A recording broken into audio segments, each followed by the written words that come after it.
Think about this. Can you trust a God who hurls each lightning bolt to the earth during a thunderstorm's terrible fury?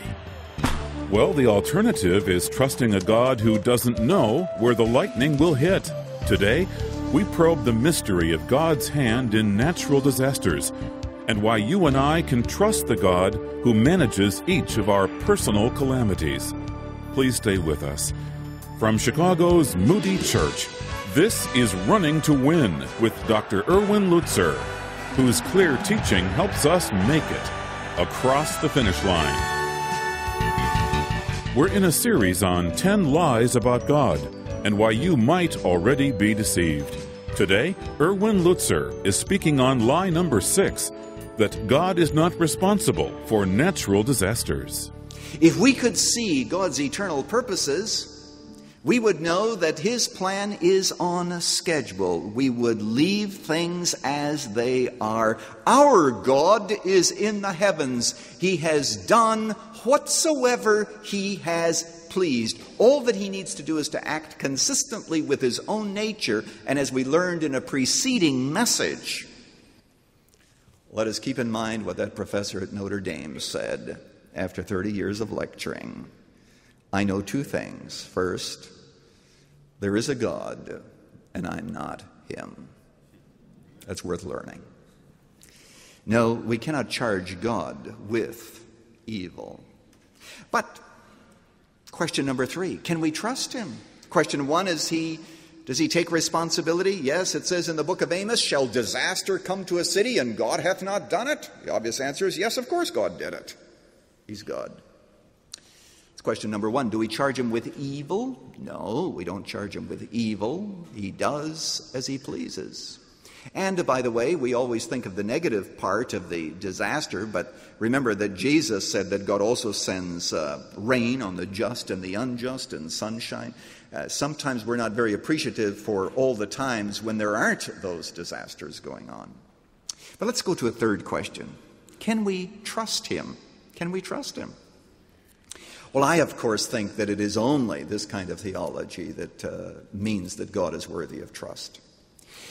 Let's suppose that it were true that God was only an interested observer of the natural disasters. You know, He kinds of abandons the world and says it's under sin and there are faults on the earth and, let them just take their course and I'm staying out of this. Let's suppose.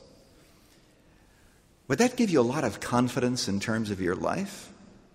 You know what could happen? A stray lightning bolt could smite you or me dead, and suddenly we're lying there on the sidewalk dead, and God still has work for us to do. And God says, oh no. I can't believe this.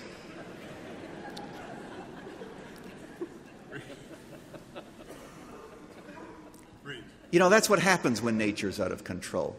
Some of my servants, they die. And next time, by the way, when I speak on whether or not God knows the future, that's going to be one of the arguments. There are many evangelicals today who say that God does not know our future decisions, and that's next time's message. I've already prepared it. I'm steaming on that one.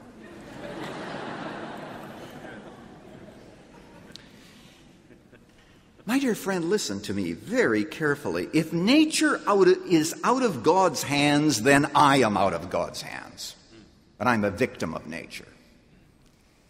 Because some earthquake somewhere, some natural calamity could smite me and somehow I die outside of God's appointed time and purpose.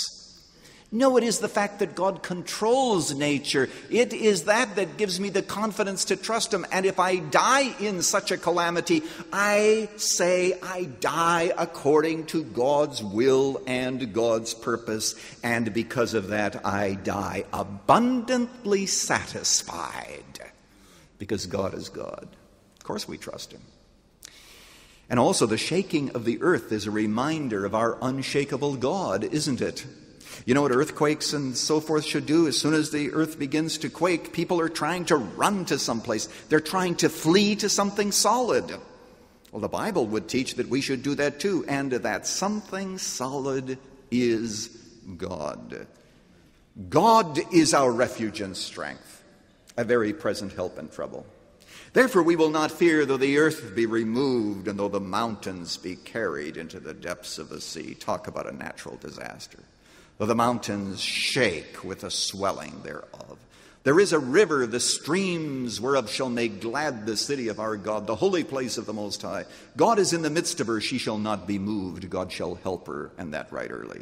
The heathen raged, the kingdoms were moved. He uttered his voice, the earth melted. The Lord of hosts is with us, and the God of Jacob is our refuge. Yes, we trust God.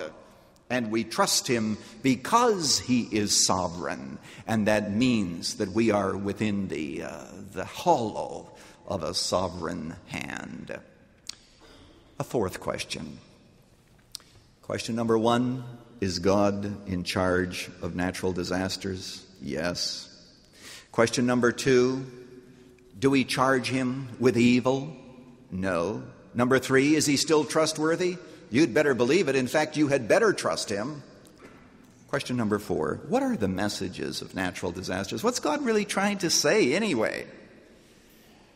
This past week I learned that when that earthquake took place in Turkey, there was an altercation between a cab driver and a lady journalist. And they were both Muslims, and they were discussing as to why the earthquake happened. Now, mind you, they both agreed that Allah did it. The Muslims have a very strong view of God's sovereignty, so they both agreed that Allah did it. That was not their question. Their question was, what made him so mad that he did it? And the cab driver told the woman that it was because of women like her who refused to be veiled. That was the problem. And she thought it was because of boorish and judgmental men who walked around the country. Well, let's see if we can shed a little bit more light on this question of what's going on. Take your Bibles and turn to the 11th chapter, actually the 13th chapter of the book of Luke. Luke chapter 13. We have an insight here that is very important for us to understand these tragedies. Luke chapter 13.